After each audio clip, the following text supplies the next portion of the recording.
begin by squaring off the ends of our pine framing using our trusty hand miter saw.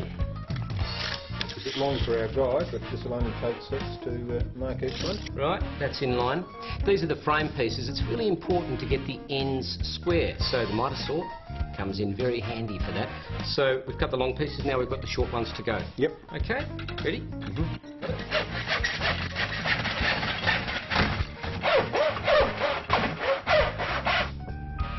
Once we've cut the frame material, we drill and countersink ready for assembly.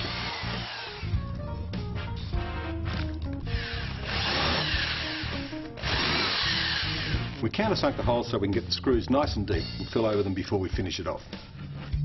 We use aliphatic glue, but any reliable woodworking glue will do the job.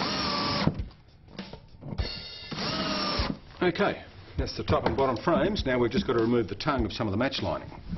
There you go, David. Okay. Now you can do this with a straight edge or a trimming knife.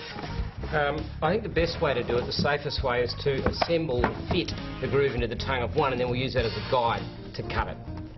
Can I just push that into place, Dean? I use the tongue and groove of the match lining as a guide to trim the edge. This will provide a nice clean bullnose finish for the shelves and top.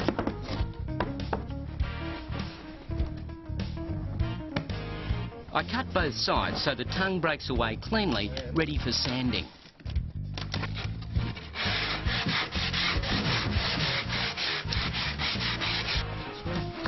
Sometimes they go well, sometimes they don't. We'll give that a tap in a minute. We then assemble the tongue and groove pine using a piece of waste timber to protect the edge from the hammer.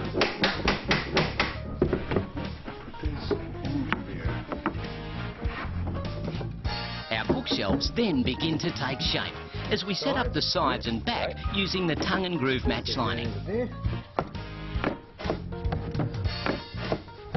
That's good. To help square it off and to be able to assemble it accurately, we're going to use the top as a spacer. So we'll just fit that in there, David, and then tip it up on its top. You right? Yep.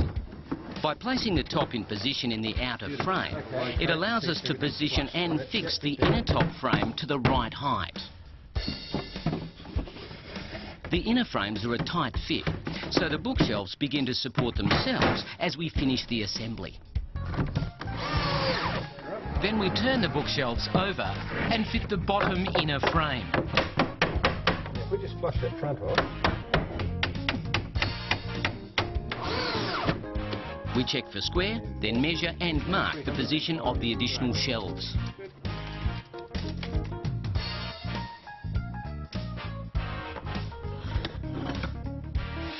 We pre-drill and countersink all of the frames to ensure that they don't split. Now we're going to place the shelves and put some small panel pins to hold them in place.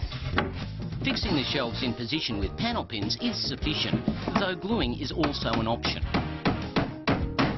Okay, we've pre-cut and pre-nailed the quad that's going to be the mouldings top and bottom. Just run a bead of glue across the back of them and fit them.